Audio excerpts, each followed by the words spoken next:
পটলের তরকারি আর ভাজা খেতে খেতে আপনারা যদি ভরে থাকেন, তাহলে পটল আর চাল দিয়ে এই নতুন রেসিপিটা আপনারা অবশ্যই ট্রাই করে দেখতে পারেন।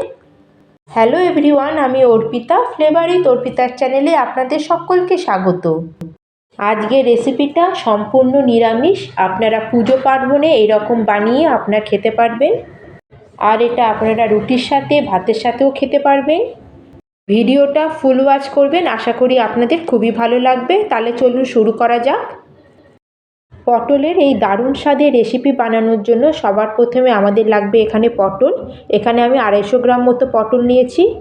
প্রথমে পটলটাকে আমি ভালো করে ধুয়ে নিয়েছি। এইভাবে ধুয়ে আমি পটলগুলোকে এইভাবে একটুখানি খোসা রেখে কেটে নিয়েছি, যেমন আপনারা ভিডিওতে দেখতে পাচ্ছেন।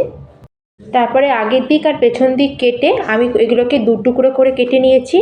মিডিয়াম সাইজের পটলগুলোকে আমি 2 টুকরো করে নিয়েছি, আর যেগুলো একটু বড় ছিল সেগুলোকে আমি 3 টুকরো করে কেটে নিয়েছি।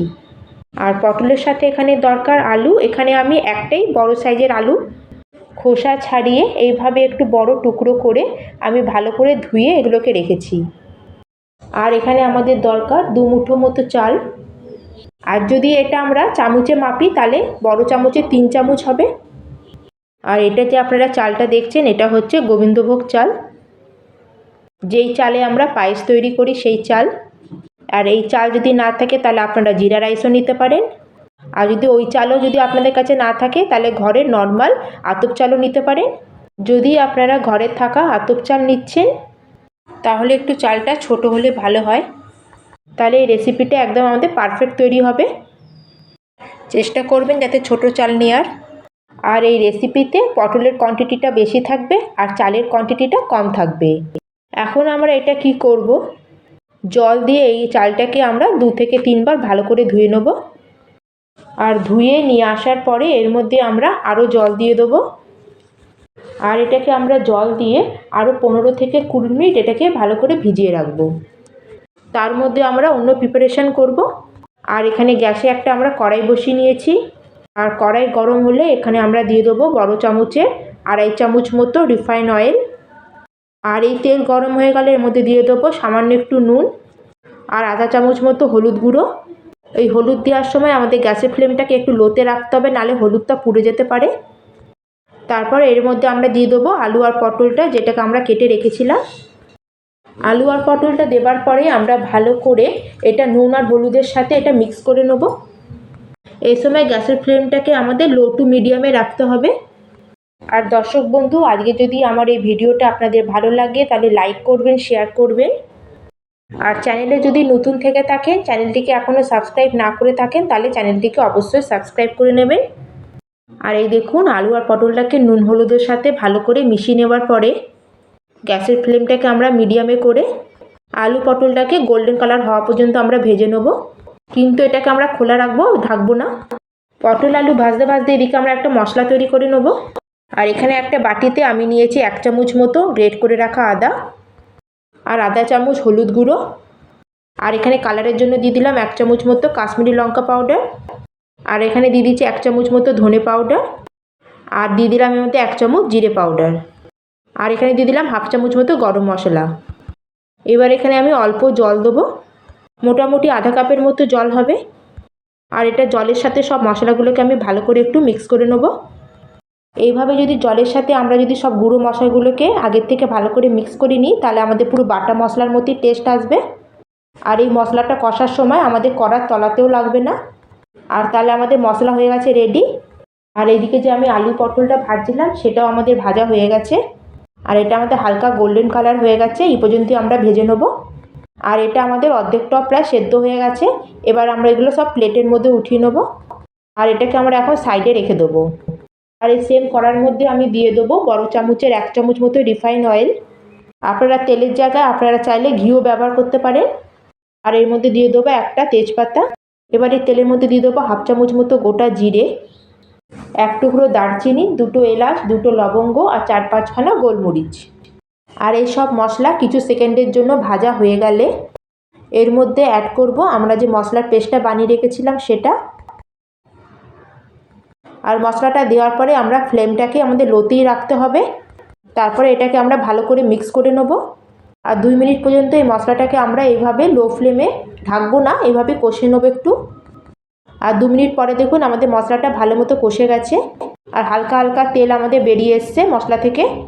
এই স্টেজে আমরা এখানে অ্যাড করে দেবো একটা বড় সাইজের টমেটো, যেটাকে আমি ছোট ছোট করে কুচিয়ে রেখেছিলাম। এটা টমেটো এখানে একটু বেশি দেবেন, তাহলে টেস্টটা খুব ভালো হবে। আর স্বাদ অনুযায়ী এখানে নুন দিয়ে দেবো। আর নুন দিলে কী হবে, আমাদের টমেটোটা তাড়াতাড়ি সফট হয়ে যাবে আর মশলাটা ভালো মতো কষা হয়ে যাবে।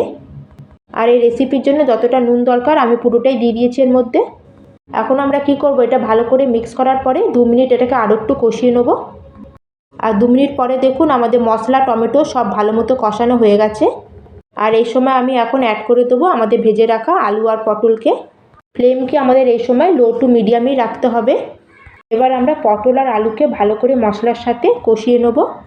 আর গ্যাসের ফ্লেমটাকে আমরা লো মিডিয়ামে করে আরও 2 থেকে 3 মিনিট পটল আর আলুটাকে ভালো করে মশলার সাথে কষিয়ে নেব। আর এই স্টেজে আমরা এখানে অ্যাড করে নেব চালটা। এই চালটাকে আমরা 15-20 মিনিট ভিজিয়ে রেখেছিলাম, এবার জলটা ফেলে পুরো এর মধ্যে অ্যাড করে দিলাম। তাছাড়া এখানে আমি কিছু কাজু আর কিছু কিশমিশ নিয়ে নিয়েছি, এটাকে দিয়ে দেবো। এটা পুরোপুরি অপশনাল, এটা আপনারা চাইলে দিতে পারেন বা নাও দিতে পারেন, কিন্তু দিলে টেস্ট খুবই ভালো আসবে। আপনারা চাইলে কাজু আর কিশমিশটাকে একটু ঘিতে ভেজেও দিতে পারেন, কিন্তু আমি এটাকে এখন এখানে কাঁচাই দিয়েছি। আর এখানে আমি যে চালটা দিয়েছি চালটাকেও আপনারা একটু ঘিতে ভেজেও দিতে পারেন। এখন আমরা চাল আলু পটলকে মশলার সাথে ভালো করে মিক্স করে নেব। আমরা এই সময় গ্যাসের ফ্লেমকে লোতে রাখবো। আর গ্যাসের ফ্লেমটাকে লোতে করি আমরা আরও 2 থেকে 3 মিনিট এটাকে ভালো করে কষিয়ে নেব। গ্যাসকে একদম হাইতে করব না, লোতেই রাখবো। আর এই দেখুন আমার ভালো মতো মশলাটা কষানো হয়ে গেছে। এবার আমরা অ্যাড করব জল।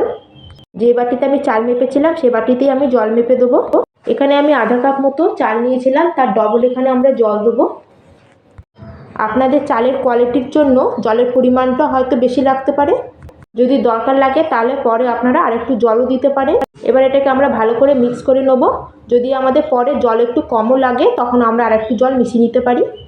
আর যদি আপনারা এই রেসিপিতে একটু শুকনো রাখতে চান তাহলে অল্প জল দেবেন, আর যদি একটু গ্রেভি করতে চান তাহলে একটু জলের পরিমাণটা বেশি দেবেন। এখন আমরা জলটা দিয়ে ভালো করে মিশিয়ে দিয়েছি। এখন গ্যাসের ফ্লেমটাকে লো টু মিডিয়ামে করে এটাকে কভার করে দেবো। মোটামুটি এটাকে কভার করে আমরা 15 মিনিটের জন্য ছেড়ে দেবো। আর গ্যাসের ফ্লেমটাকে একদম এই সময় হাইতে করবেন না, আমরা মাঝে মাঝে খুলে এটাকে একটু নাড়িয়ে নেবো, নাহলে এটা নিচে লেগে যাবে। আর আমার মোটামুটি 15 মিনিট হয়ে গেছে। এটাকে আমি লো ফ্লেম করে এটাকে আমি 15 মিনিটের জন্য কুক করে নিয়েছিলাম। আর আমি আপনাদের 15 মিনিট পরে আবার দেখাচ্ছি। এই স্টেজে আপনাদের যদি এটা বেশি শুকনো মনে হয় আর চাল যদি মনে হয় যে সেদ্ধ হয়নি, তাহলে আপনারা এখানে আরেকটু জল দিতে পারেন। জলটা আপনাদের নিজের উপর রইল, জলটা আপনারা নিজেদের অনুমান অনুযায়ী ইউজ করবেন। আর এই দেখুন ভালো করে মিশে যাওয়ার পরে আপনাদের একটু আমি দেখাচ্ছি চালটা আমাদের সেদ্ধ হয়েছে নাকি। দেখুন চালটা দেখুন আমাদের ভালো মতো সেদ্ধ হয়ে গেছে। কত ভালোভাবে আমাদের চালটা সেদ্ধ হয়ে গেছে, কারণ আমরা চালটাকে আগে থেকে একটু ভিজিয়ে রেখেছিলাম। আর 2-3 মিনিট আমরা মশলার সাথে কষিয়েছিলাম আর 15 মিনিট এটাকে ঢেকে রেখেছিলাম। আর চালটা এখানে আমার ভালো মতো সেদ্ধ হয়ে গেছে। এবার আমরা এখানে কি করব, এখানে আমরা উপর থেকে দিয়ে দেবো 3টে কাঁচা লঙ্কাকে চিড়ে। এই শেষে এই কাঁচা লঙ্কার ফ্লেভারটা এখানে খুবই সুন্দর আসবে। 3টে কাঁচা লঙ্কাকে আমি শেষে দিলাম। আর তার সাথে এখানে দিলাম আমি 1 চামচ মতো গাওয়া ঘি।